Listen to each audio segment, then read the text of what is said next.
grass and the blistering heat. I've got the birds on my back, dirt on the soles of my feet. First things first, we gotta prep our face for the foundation for a smooth application using Too Faced Primed and Poreless. And then with the foundation brush, I applied Revlon's Color Stay in Golden Caramel in the inner parts of my face, and then I used Smashbox 15-Hour Foundation in 3.3 and applied that on the extremities of my face. And then later I blended those two out.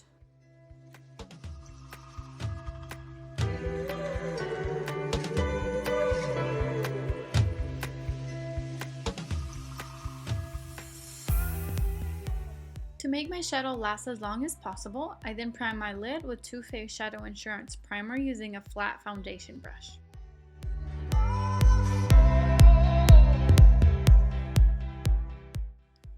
Because I used a loose pigment, I wanted something extra to adhere to. So for that, I used Maybelline's Eye Studio Masters Smoky Long Wearing Shadow Pencil in Scorching Brown. That was a mouthful. And it doesn't have to be neat because, like I said, it's only a base. After applying it, I use my finger to warm up the product and make it easier to blend out any rough lines before placing down the pigment. Patting down the pigment is the best application method to avoid any fallout and keep it as clean as possible. So I patted down blue-brown right on top of where I had placed the shadow pencil, making sure not to take it past my crease.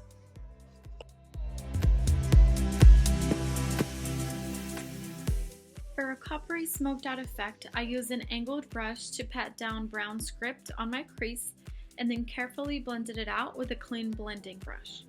I repeated this process about 3 to 4 times because it's always best to start off small and then gradually build up the color to avoid any excess shadow.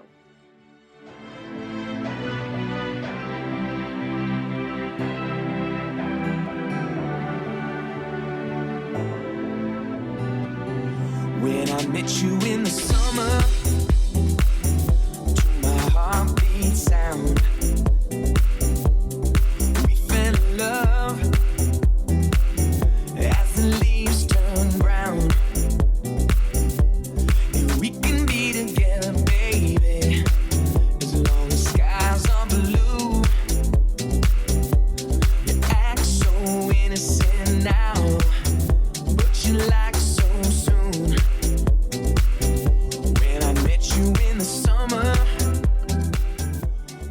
To add some depth, I added espresso from MAC into my outer corner and then blended it out with the brush I had used to blend out brown script. With whatever product was left from espresso, I also brought the brush into about halfway in my crease with the slightest amount of pressure. Met you in the summer.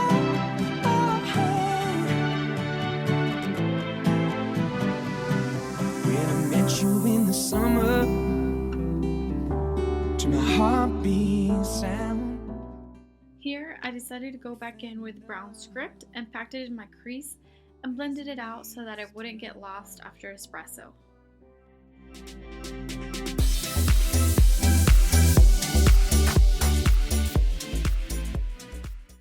After that, I prepped my lashes for my falsies by curling them and then applying one layer of my favorite Mexican mascara. The falsies I used were Bianca from Lena Lashes Bridal Collection, and the adhesive was from House of Lashes.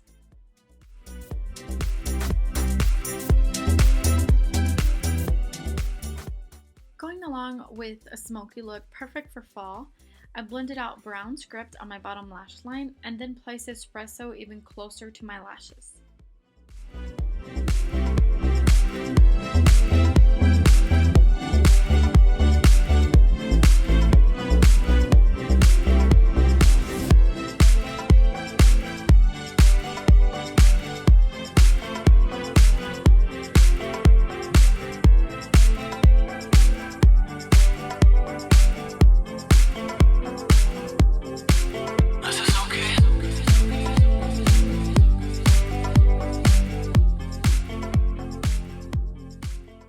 Y'all know ain't nobody got time for dark circles, so I used Hard Candy Sheer Envy Correct and Conceal palette, only the red character shade, and brightened up my under eyes. it's okay. You know how to follow up with Maybelline's Age Rewind Dark Circle Eraser under that area, blended it out seamlessly with my Beauty Blender, and followed up with L'Oreal's Magic Lumi Highlighter to even further brighten up that area because yas, hello.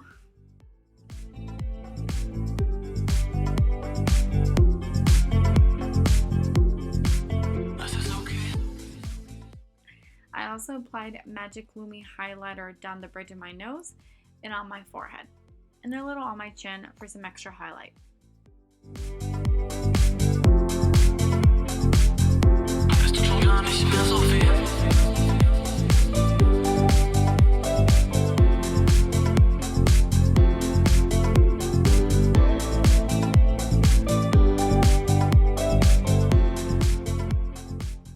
I set that with Rimmel London's Stay Matte Pressed Powder in Silky Beige, applying some excess powder, not to necessarily and entirely bake, but you know what I mean.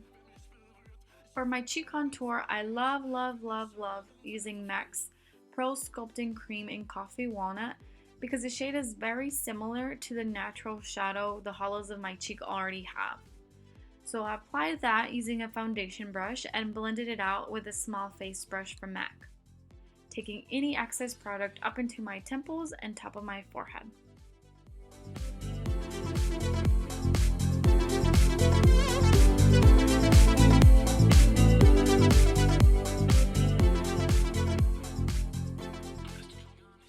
And I also do the same for my jawline.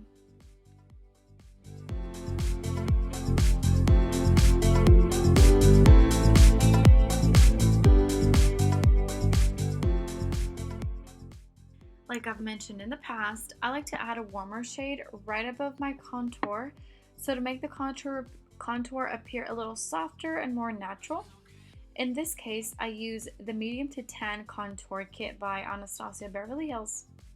I used the bottom left shade and applied it in all the areas I went in with Coffee Walnut.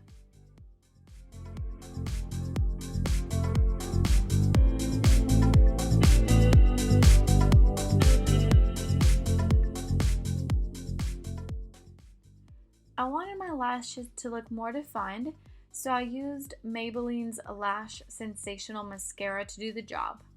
I like that the brush is curved, but it is a little on the larger side for bottom lashes. Either way, it does the job. You just have to be a little careful so you don't get it everywhere.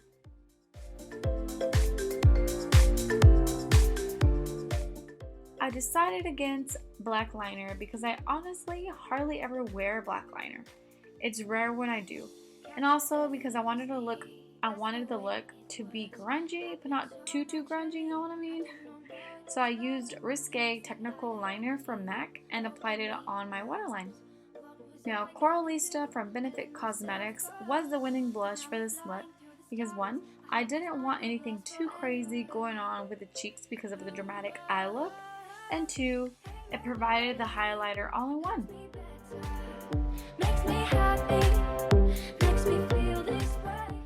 You know, everyone likes a chola lip, so that's what I'm going for here. You know, just doing the outline.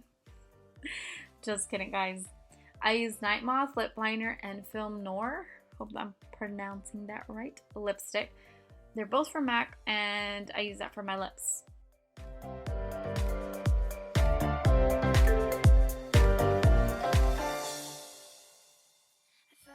I went with a darker lip this time, but this look very much would look beautiful with a more wearable pink nude color.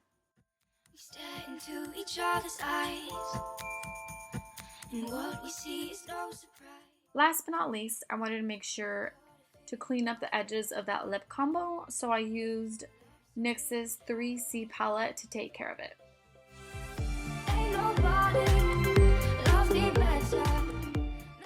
Ta-da! Let me know what you guys think. Any questions you guys might have, I'd love to hear what you got. And if you haven't subscribed already, don't forget to click that red button because you know it's free. And if you like it, don't forget to hit that button too. So much love, guys, and until next time. Ain't nobody loves me better than